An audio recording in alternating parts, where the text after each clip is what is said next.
Welcome to RV and Travel Adventures. My name is Jesus Manuel Menagarza. I'm in Fort Worth, Texas. I've been RVing and camping for over 50 years. I have a little bit of experience. I wanted to talk about three types of camping. First up is urban and suburban camping. Second is off-grid camping as compared to off-road camping. A lot of times you talk to an RV salesman, and I've been dealing with RV salesmen for quite a while now, and talking to various levels of expertise in that area of salesmen that actually know what they're doing. And many don't even go camping. They give you advice on an RV and they never have stepped foot in a state, county, or national park. They've never done that. But they can give you advice on selling you an RV. Hey, this is the perfect RV for you. This is absolutely fabulous. But they don't understand what is a good RV for off-grid and what's a good RV for off-road, which are very different parameters. And of course, the urban suburban RV. Okay, we're talking about travel trailers, pop-ups, motorhomes, Class B, B+, Class C, Class A, fifth wheels. The list goes on and on and on and on. So let's talk about first urban suburban campers. Okay, people, RVs. The requirements for this vehicle, for the vehicle, the tow vehicle, or the motorhome, or the travel trailer, is the ability to go down the highway. So you can have just straightforward highway tires, not off-road tires or off-grid tires. Just going down the road, you're going down the highway, and then you go off, a highway, you go on a freeway, and then you go down an asphalt road, and maybe go down a modest, gravel road or out to a beach, a hard packed beach, and you go camping right there with this kind of vehicle, with this kind of motorhome, with this kind of travel trailer. Essentially something not designed for off-grid necessarily, not necessarily designed for off-road. Something, as long as you're taking it down the path of least resistance, again, that highway, that freeway, that asphalt road, that smooth as silk gravel or sandy road, it's perfectly fine. It's perfectly fine. I'm not saying that you go down to the beach and go down some, down by the dunes. No, just the hard packed sand, maybe in all probability. That's the absolute extent you could do with this urban suburban RV. Okay? So let's say the salesman at the old RV dealership says, hey, this thing could go off grid. I don't think so. This thing can go off road. I don't think so. So let's do the next step up. Off-grid. What does off-grid mean? That you don't need hookups, essentially. But you can use hookups. It still has a 30 amp or 50 amp power, and it has all the dumps, etc., etc., etc. It can do that. Plus, again, it has solar, batteries, maybe a composting toilet, and etc., etc. When you're going off-grid, you're going down a little bit of a bumpy road, maybe a washboard road. You're not hitting any boulders. You're not going over any crazy roads, circuitous paths, okay? You're not fording rivers at all. That's a bit dangerous. So you can go off-grid because, again, why? What I talked about earlier, you have solar, you have batteries, maybe have a composting toilet. A lot of folks that go off-grid have that, special toilets.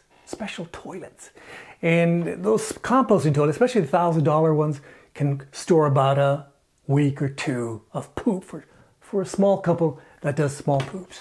Small poops, not big poops, small poops. And you can go off-grid. And for the gray tank, let's say, for example, you want to get rid of the gray tank, you look around, you go, okay, I'm going to go over there and let out the gray tank. They don't want us to do that, but a lot of folks that go off-grid do that. Essentially, it's soapy water with some vegetable matter and maybe some hair from the shower. Pa, pa, pa, pa, pa. So the great limiting factor for anybody going off-grid is how much water do you have. Some folks have big tanks. Some people have little tanks.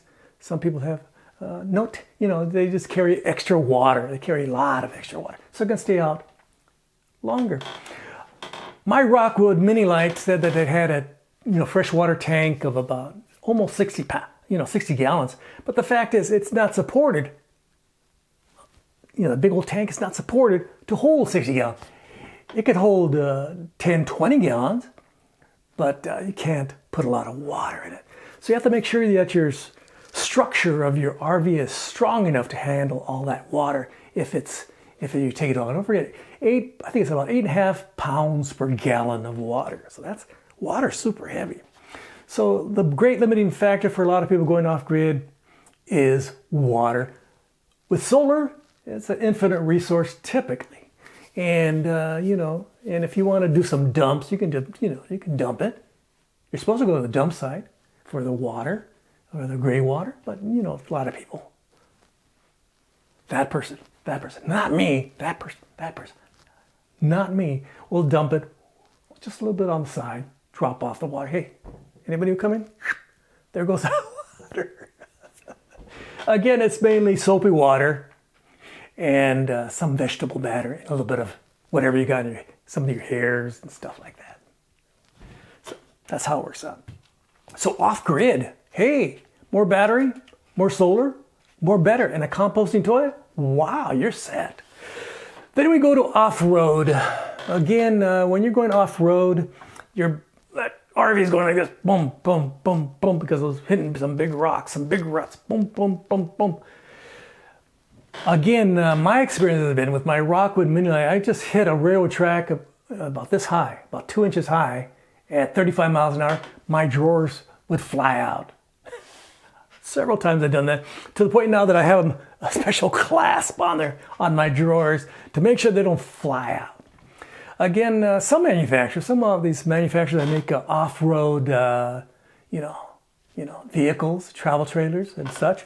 I was in down the road here, and they had one which had all metal cabinets, and they essentially had these, nets, these cargo nets in front for the cabinets, and they pulled out these milk crates and put it back in, and they put the nets. Smart for people that are going off-grid. You put your stuff in there, and they had a composting toilet, plenty of solar, you're set. You're set, and very lightweight, and it's fantastic. That's the way to go. Again, some people can afford some of these earth roamers and stuff like that, these motorhomes with gigantic wheels and gigantic capacities, and go over boulders, little boulders. They're not going to go over the big boulders. They're going to go over these boulders, and you have to still be circuitous in your route to make sure you don't cause any damage to your $800,000.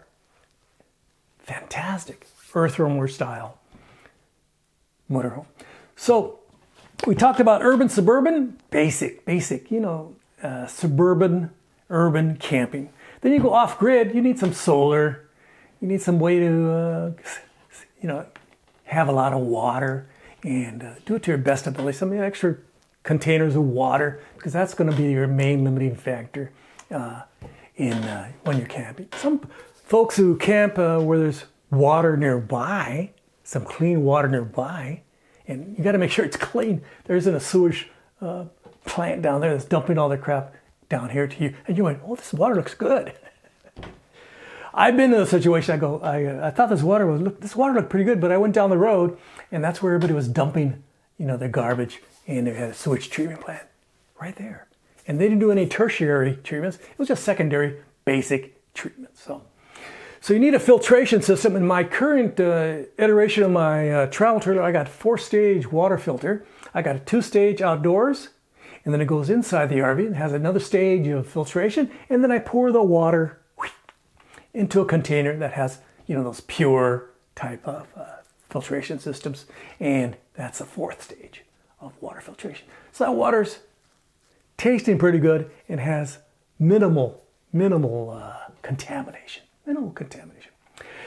I remember once going to Lake Tahoe. I've been to Lake Tahoe many, many times, but there was this place by way high in elevation. They had actually a faucet that went down. You know, I don't know where they got the water from. It was the best, absolute best tasting water in the known universe. I mean, that water is fantastic. It was clear, essentially, as the driven snow. The snow melted, went down to gravel, went down to finer gravel, went down to sand, went down there, and then finally, there it is. The water comes back up.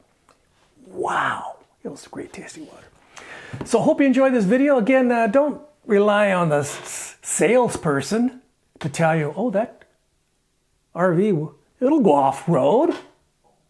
It'll go off-road.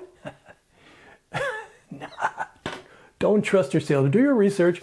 Make sure the cabinets, if they hit a pothole, pom, pom, pom, don't immediately fly out. Oops, immediately fly out and cause, you know, something, you know, another chore for you to do. I have to fix that. I have to fix that. That broke.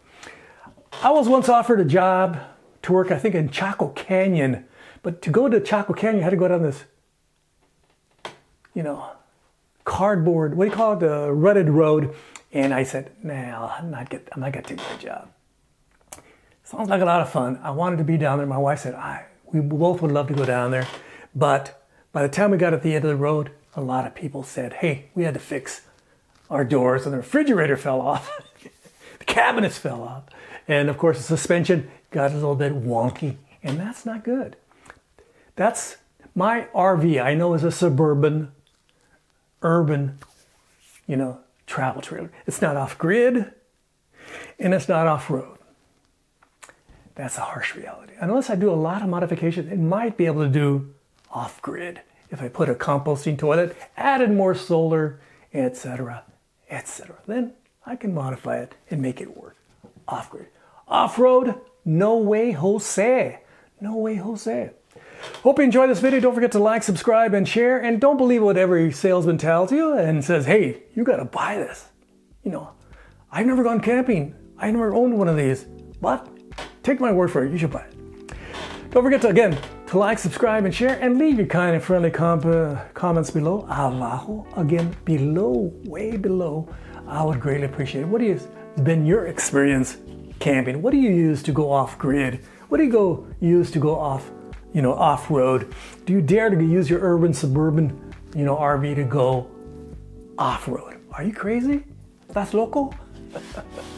Check out my Facebook page. That information's right down here. Also, if you have the chance, and only if you have the chance, become a member of this channel. I would greatly appreciate it. There are, you know, certain perks, and of course, you get early access to videos, if that's worth anything to you. Again, muchas gracias.